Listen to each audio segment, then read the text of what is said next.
Добрый день! Привет, ребята! Вас приветствуют участники отряда юных инспекторов движения города Казани. Мы начинаем наш веселый, Познавательный, открытый урок.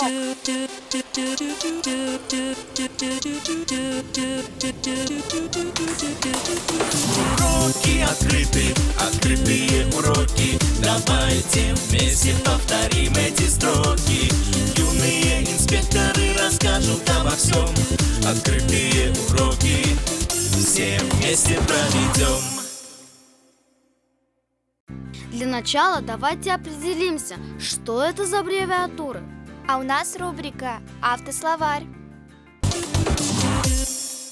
Государственная инспекция безопасности дорожного движения является отдельным структурным подразделением МВД РФ. Ее функциональность заключалась в проведении ряда мероприятий, в том числе и организационного типа, ориентированных на обеспечение безопасности дорожного движения.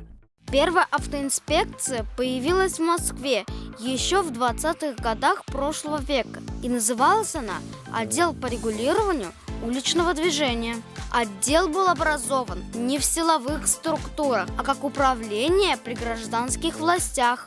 Причиной появления отдела стала ухудшающаяся ситуация на дорогах. В 20-е годы прошлого века началось активное развитие улично-дорожной сети.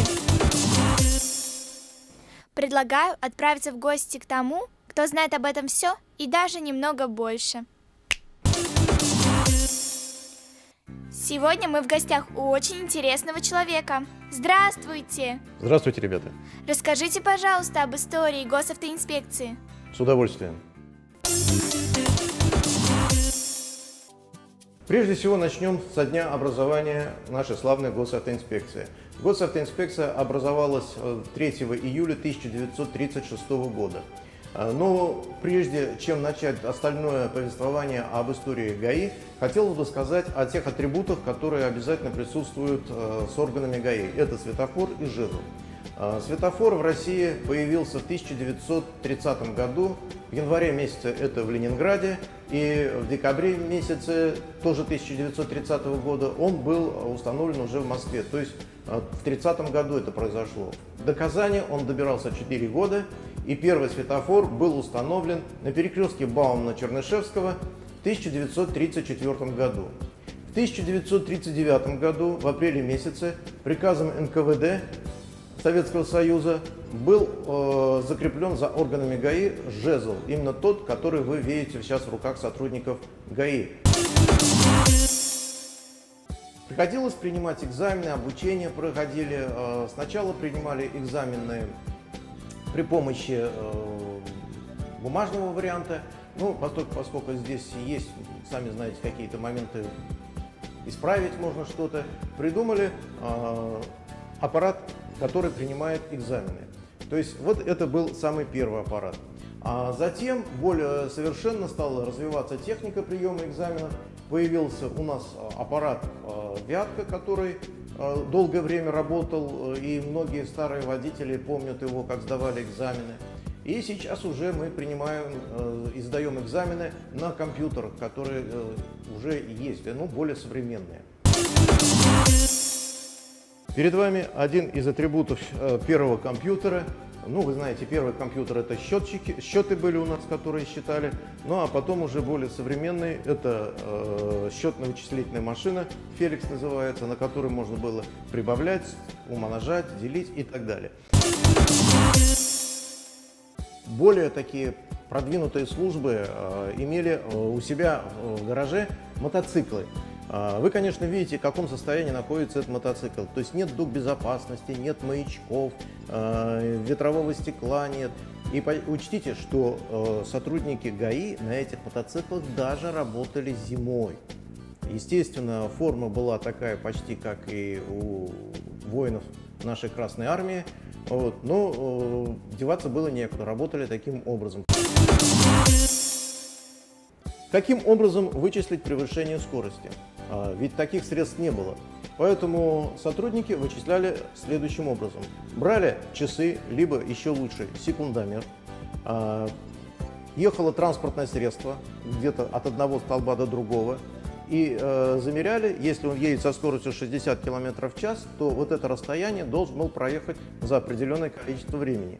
Если транспортное средство проезжает это расстояние с большей скоростью, значит превышение скорости. Все элементарно просто. Физика и математика. Но это несовершенно. Вот. Естественно, люди некоторые возмущались, спорили. После этого стали применять другой прибор, который тоже получил очень большое распространение на службе в госавтоинспекции. Это прибор измерения скорости фара-2. Он подсоединялся к прикуривателю, при помощи вот такого держателя вешался на стекло. Здесь как бы прицел направлялся на транспортное средство, которое мы хотели измерить. Вот, то есть он работал постоянно в включенном режиме. И как только транспортное средство появлялось в поле его действия, то у нас здесь на приборе показывалось, с какой скоростью движется транспортное средство. Причем здесь стрелочка отклонялась, и как только транспортное средство уезжало, она уходила на место. Опять же, некоторые водители возмущались, говорили, что это не моя скорость. Для этих целей сотрудники ГАИ использовали, опять же, этих дружинников, либо других нарушителей, которые стояли рядом. То есть показывали, вот видишь же, он же нарушает эту скорость.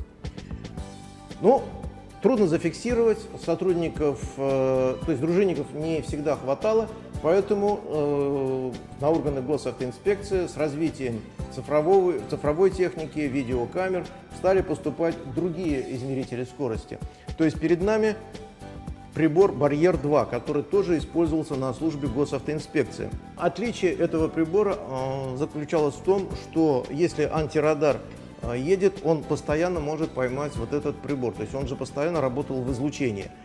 А вот этот прибор, он только кратковременно, путем нажатия на клавишу. То есть я как бы стрелял, выстрел, скорость измерена. Я мог замерить скорость определенного автомобиля. И скорость фиксировалась вот на этом табло, то есть можно было показать. Но опять же, продвинутые водители говорили, что это не моя скорость.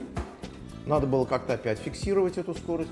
Для этих целей применили уже другой цифровой уже аппарат, где у нас фотография нарушителя фиксировалась. То есть при помощи наводили, фиксировали скорость, и здесь на экране был тот автомобиль и та скорость, которой этот нарушитель ехал. Ну, естественно, после время развивается, и у нас появились уже треноги, камеры на столбах, которые сейчас работают. Как они работают, вы, в общем-то, все знаете.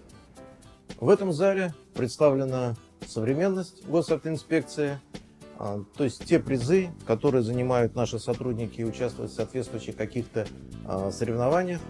Хочется сказать, что мы везде первые, ЮИТ у нас первый. Девушки-автоледи, которые участвуют в конкурсе, первые не только в Татарстане и в России. Сотрудники госавтоинспекции, сотрудники ДПС тоже занимают призовые места. То есть мы и здесь, Татарстан, впереди планеты всей. И наши дети, юидовцы, выезжают за границу и тоже занимают призовые места. Ну и здесь вот вы видите все то, что мы достигли. Это результат каждодневной трудоемкой работы всего коллектива госавтоинспекции. Вот такова служба госавтоинспекции. В современности ГИБДД. На этом наш урок закончен. До свидания, ребята! До новых встреч!